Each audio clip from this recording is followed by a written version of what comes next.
नमस्कार दोस्तों, मैं हूं अनिल। आपका स्वागत है हमारे YouTube चैनल गुरुजी स्टडी अड्डा में। आज हम बीएड प्रथम वर्ष सेकंड सेमेस्टर में द्वितीय प्रश्न पत्र शैक्षिक तकनीकी तथा सूचना एवं संप्रेषण तकनीकी education technology and information communication technology में लघुत्तरीय प्रश्न के बारे में अध्ययन करेंगे। चलिए दोस्तों, हम शुरू करते हैं। आपके सामने है पहला प्रश्न, पावर पॉइंट क्या है, इसका उपयोग बताइए। उत्तर है माइक्रोसॉफ्ट कंपनी ने महत्वपूर्ण तथा उपयोगी सॉफ्टवेयर दिए हैं। इसी कड़ी में Microsoft power point MP power point का नाम सबसे प्रमुख है। इसे अब केवल पावर पॉइंट के नाम से जाना जाता है। यह वास्तविक रूप से MS ऑफिस का ही एक अंग है। ऐतिहासिक दृष्टि से देखने पर हम पाते हैं कि यह सबसे पहले विंडोज 3.1 के संस्करण के साथ विकसित किया गया। 1997 ईस्वी में इसे MS ऑफिस के साथ जोड़कर इसका नया संस्करण विकसित किया गया। इसके बाद इसमें नए नए संशोधन होते रहे, किंतु 2000 में जो इसका नया संस्करण आया वह बहुत ही अधिक विकसित था।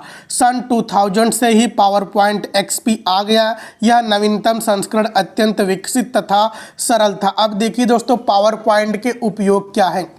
आज प्रत्येक औद्योगिकी इकाई तथा व्यावसायिक प्रतिष्ठान सूचना प्रौद्योगिकी की सहारा लेकर मार्केटिंग कर रहा है। वे अपने उत्पाद तथा संबंधित तथ्यों को अधिक से अधिक प्रभावी रूप से प्रस्तुत करना चाहते हैं। इतना ही नहीं, आज के राजनीतिज्ञ, शिक्षक, समाजशास्त्री, समाजसेवी, चिकित्सक आदि सूचना प्रौद्योगिकी की सहायता से अपनी बात प्रभावी रूप से प्रस्तुत करना चाहते हैं। तथ्यों एवं विचारों को प्रभावी रूप से प्रस्तुत करने में यह महत्वपूर्ण एवं अत्यंत उपयोगी है। इसकी उपयोगिता को हम निम्नलिखित बिंदुओं से देख सकते हैं। देखिए दोस्तों, पहला है प्रस्तुतिकरण। इसके द्वारा प्रस्तुतकर्ता अत्यंत प्रभावी तरीके से अपने विचारों, तथ्यों तथा सूचनाओं को दिखा सकता है। श्रव्य, दृश्य तथा पाठ्य सभी प्रकार की सूचनाएं इसके द्वारा दी जा सकती हैं। अगला पॉइंट है स्पेशल इफेक्ट देना। इसकी सहायता से विभिन्न प्रकार के नवीन प्रयोग को करके विषय वस्तु प्रभावी बनाई जा सकती है। 3D इफेक्ट दे सकते हैं, गति प्रवाह, मोशन इफेक्ट दे सकते हैं, रंग प्रवाह, कलर इफेक्ट दे सकते हैं, कम ज़्यादा कर सकते हैं, कलर को चेंज कर सकते हैं, ग्रुपिंग प्रभाव, ग्रुपिंग इफेक्ट दे सकते हैं, आवाज़ प्रभाव, साउंड इफेक्ट, आवाज़ को मोटा पतला कर सकते हैं। तीसरा पॉइंट है प्रेजेंटेशन स्लाइड। पावर पॉइंट प्रस्तुतिकरण स्लाइड की सहायता से होता है, जो आसानी से बनाई एवं कहीं भी ले जाई जा सकती है। इस स्लाइड में प्रस्तुतकर्ता शीर्षक, विषय वस्तु, वीडियो, एनिमेशन आदि कुछ भी प्रदर्शित कर सकता है। चौथा पॉइंट है पारदर्शिकाओं का निर्माण। OHP पर कार्य करने हेतु पावर पॉइंट के द्वारा BW या रंगीन पारदर्शिता भी बड़ी आसानी से बनाई जा सकती है। देखिए दोस्तों, अगला प्रश्न है आपके सामने, इग्नू का उच्च शिक्षा में गुणवत्ता उन्नयन में योगदान बताइए। उत्तर है सामुदायिक शिक्षा एवं सतत शिक्षा तथा व्यावसायिक शिक्षा के अवसर प्रदान कर समाज में उच्च शिक्षा का विस्तार करना। इग्नू शिक्षा का उच्च शिक्षा में गुणवत्ता का महत्वपूर्ण योगदान है। दूसरा पॉइंट है शिक्षा, शोध, प्रशिक्षण तथा विस्तार क्रियाकलापों में गुणवत्तापूर्ण योगदान देना। राष्ट्रीय स्तर के निकाय के रूप में सभी दूरस्थ शिक्षा एवं सतत शिक्षा संस्थानों के लिए सेवा केंद्र के रूप में कार्य करना। अगला पॉइंट है दूरस्थ शिक्षा में नवाचार तथा उन्नयन के लिए निरंतर प्रयासरत रहना। अगला पॉइंट है अंतःक्रियात्मक एवं दूर संचार के विभिन्न कार्यक्रम द्वारा दूरस्थ शिक्षा के उन्नयन हेतु इग्नू विशेष रूप से प्रयासरत है। देखिए दोस्तों, दूरस्थ शिक्षा का मतलब होता है ऑनलाइन शिक्षा। अगला पॉइंट है दूरस्थ शिक्षा के नए नए साधन जैसे ऑनलाइन लर्निंग, ब्लाइंड लर्निंग आदि का प्रयोग इग्नू द्वारा किया जा रहा है। अब देखिए दोस्तों, अगला प्रश्न आपके सामने, अनुकरणीय समाज कौशल प्रशिक्षण क्या है। उत्तर है अधिकतर देखा जाता है कि बीएड प्रशिक्षण में छात्रों के समय शिक्षक प्रशिक्षक हर विषय में 2-3 पाठों का प्रदर्शन करते हैं। उसके बाद छात्रों को सीधे विद्यालयों में बिना किसी पूर्व अभ्यास के शिक्षण हेतु भेज दिया जाता है। यानी कि दोस्तों, माइक्रो टीचिंग जो होती है, जो सूक्ष्म शिक्षण होता है, वह 2-3 पाठों के लिए होता है। लेकिन दोस्तों, अब बीएड में जो होता है आपको 20 सूक्ष्म शिक्षण करने होते हैं। सभी कौशल में दक्ष होना पड़ता है। उसके बाद आपको कम से कम 20 लेसन प्लान पाठ को जाकर पढ़ाना होता है। देखा जाता है कि छात्र या छात्रा अध्यापक शिक्षक द्वारा दिए गए प्रदर्शन पाठ से प्रभावित होकर पाठ प्रदर्शन के अनुरूप अनुकरण करने का पूरा प्रयास करते हैं। फलस्वरूप वे कक्षा में सामाजिक व्यवहारों को समझ नहीं पाते और अपेक्षित शिक्षण का प्रदर्शन करने में असमर्थ रहते हैं। जब आप थोड़ा ही सूक्ष्म शिक्षण कराकर बच्चों को, जो छात्राध्यापक होते हैं, उनके विद्यालय में भेज देंगे तो अच्छा परिणाम नहीं दे पाते हैं।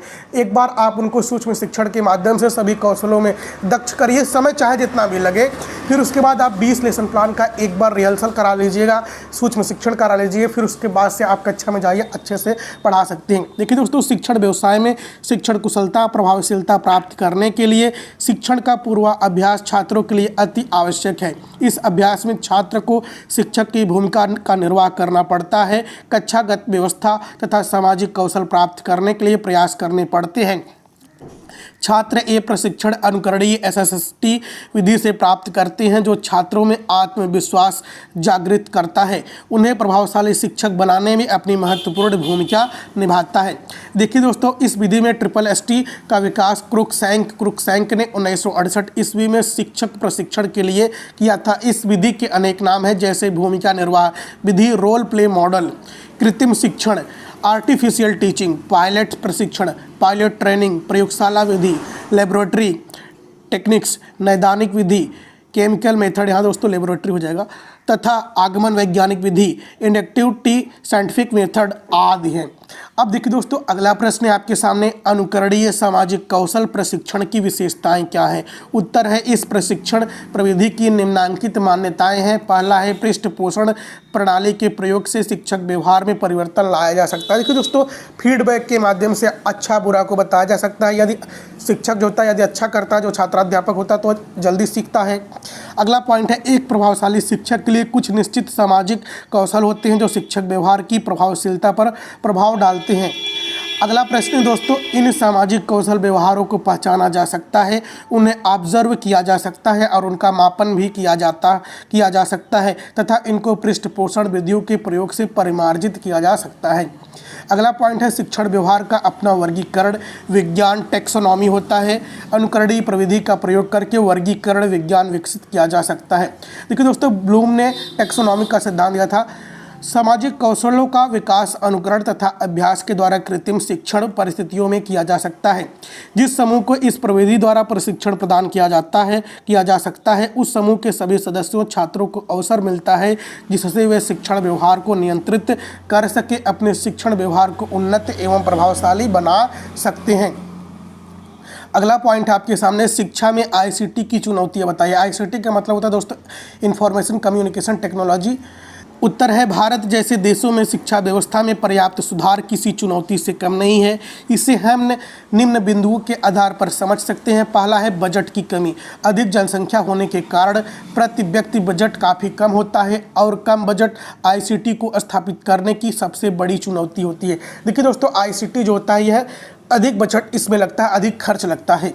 दूसरा पॉइंट है प्रशिक्षित लोगों की कमी। जनसंख्या में कंप्यूटर शिक्षित लोगों की संख्या नगण्य है, अतः यह भी मुख्य चुनौती है। जब तक सभी लोग कंप्यूटर के माध्यम से प्रोजेक्टर में शिक्षित नहीं होंगे, तब तक उसे चलाने का भी तरीका जानना पड़ेगा आपको। तीसरा पॉइंट है संसाधनों की कमी। यह भी एक बड़ी चुनौती है। संसाधनों के अभाव में अच्छी योजनाएं बेकार हो जाती हैं। अगला पॉइंट है परंपरागत सोच। कम जागरूक होना अथवा नवीन सोच न अपनाना भी एक मुख्य चुनौती है। अब देखिए दोस्तों, अगला प्रश्न है आपके सामने, संप्रेषण के तत्व बताइए। उत्तर है प्रेषक सेंडर, यानी कि जो पहले आपको सूचना भेजेगा वह व्यक्ति जो सूचना को प्रसारित करना चाहता है एवं प्रसारित करता है, प्रेषक कहलाता है। यह अपने संदेश को शाब्दिक अथवा भाव भंगिमाओं के रूप में भेजता है। दूसरे राज्यों में यह भी कह सकते हैं कि संप्रेषण प्रक्रिया की शुरुआत प्रेषक द्वारा की जाती है। अगला पॉइंट है संदेश मैसेज। हर विषय वस्तु जो प्रेषक के द्वारा भेजी जाती है, यानी कि जो व्यक्ति भेजता है, यह विषय वस्तु कोई तथ्य विचार मत सूचना में से कोई भी हो सकती है, लिखित अथवा मौखिक भी हो सकती है, जो आप संदेश भेजती हैं, प्रेषित करती हैं। अगला पॉइंट है कूट प्रक्रिया इकोडिंग। विषय वस्तु को भेजने से पहले प्रेषक उसे एक निश्चित शब्द भाव भंगिमा प्रदान करता है जिससे उसका अर्थ उचित प्रकार से निकाला जा सके। इसके स्वरूप विभिन्न प्रकार के शब्द, प्रतीक, संकेत आदि हो सकते हैं। अगला पॉइंट है माध्यम, चैनल या मीडियम।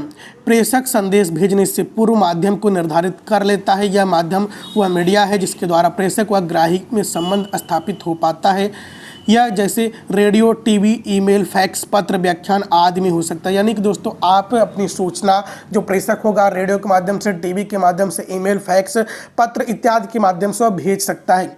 अगला पॉइंट है ग्राही। संदेश को ग्रहण करने वाला व्यक्ति ग्राही कहलाता है, जो संदेश को प्राप्त करता है। संप्रेषण प्रक्रिया की सफलता का मापदंड ग्राही की ग्रहण क्षमता पर निर्भर करता है। ग्राही संदेश या सूचना को ग्रहण कर समझने का पूर्ण प्रयास करता है। कूटानुवाद दोस्तों डिकोडिंग, जब आप एक बार सेंडिंग करेंगे, जब आप एक बार मैसेज को भेजेंगे, फिर जो व्यक्ति उसको पाएगा उसको डिकोड करेगा, कूटानुवाद करेगा। प्रेषक द्वारा दिए गए संदेश को उचित व्याख्या इंटरप्रेशन की कूटानुवाद डिकोडिंग कही जाती है। कूटा अनुवाद सार्थक होने की दशा में ही संप्रेषण अच्छा माना जाता है। यानी कि दोस्तों जब आप सूचना प्राप्त करेंगे, जो व्यक्ति भेजा रहेगा जब प्राप्त करेंगे, उसे यदि हम अच्छे से समझ लेते हैं तो सूचना सार्थक होगी। शिक्षण अधिगम की प्रक्रिया में उचित अर्थ ग्रहण कर लेने पर ही शिक्षक की सफलता निश्चित होती है। जैसे कि दोस्तों शिक्षण अधिगम प्रक्रिया में जब शिक्षक पढ़ा रहा होता है कक्षा में, यदि उसकी बातें सभी कक्षा के विद्यार्थी सीख लेते हैं अच्छे से, तो हम मानते हैं कि शिक्षण अधिगम प्रक्रिया अच्छी थी, हमारी पाठ्य योजना अच्छी थी। अगला देखिए दोस्तों प्रतिपुष्टि फीडबैक। संदेश का अर्थ ग्रहण करने के पश्चात ग्राही द्वारा उस पर प्रतिक्रिया की जाती है। यह प्रतिक्रिया पुनः सूचना के रूप में माध्यम द्वारा प्रेषक तक वापस जाती है। इस प्रक्रिया में ग्राही एवं प्रेषक की भूमिका आपस में बदल जाती है। अब देखिए दोस्तों आदर्श संप्रेषण की बाधाएं क्या है। उत्तर है आदर्श संप्रेषण की बाधाएं निम्न है। पहला है भौतिक बाधाएं, इसके अंतर्गत निम्नलिखित बाधाएं आती है। आदर्श संप्रेषण की बाधाएं देखिए दोस्तों, पहला है कक्षा की भौतिक स्थिति सही न होना, यथा जैसे अत्यधिक शोरगुल वाली जगह होना। जहाँ पर शोरगुल अधिक होगा वहाँ पर संप्रेषण करने में कठिनाई उत्पन्न होगी। बैठने की उचित व्यवस्था का न होना, यदि आप सीट पर अच्छे से बैठ ही नहीं पाएंगे तो शिक्षक से अंतःक्रिया कैसे करेगा विद्यार्थी। तीसरा पॉइंट है लिखित सामग्री का सभी जगह से ठीक से न दिखना। चौथा पॉइंट है आवाज़ गूंजना अथवा सबको अच्छी तरह से सुनाई न देना, यह भी संप्रेषण में बाधक का कार्य करता है। पांचवा पॉइंट है प्रकाश की उचित व्यवस्था का न होना। जब प्रकाश उचित नहीं होगा तो छात्र देख ही नहीं पाएंगे ब्लैक बोर्ड पर। अगला पॉइंट है मनोवैज्ञानिक बाधाएं। इसमें निम्नलिखित बाधाएं आती हैं। पूर्वाग्रह का होना, भग्नाशय की स्थिति का होना, उत्साहहीनता की स्थिति बनना, अरुचि का होना। जब आपका पाठ में रुचि ही नहीं होगी तो विद्यार्थी पढ़ेगा कैसे। निराशा का होना। अगला पॉइंट है पृष्ठभूमि संबंधी बाधाएं। इसके अंतर्गत निम्न प्रकार की बाधाएं आती हैं। पहला है पूर्व ज्ञान का विरोध होना, संस्कृति विरोध की प्रस्तुति, पूर्व अनुभवों का संगठन, पूर्व वातावरण से बदलने में परेशानी। डी पॉइंट है अगला पॉइंट है भाषाई बाधाएं। इसके अंतर्गत निम्नलिखित बिंदुएं आती हैं। देखिए दोस्तों भाषा के कठिन शब्दों का प्रयोग करना।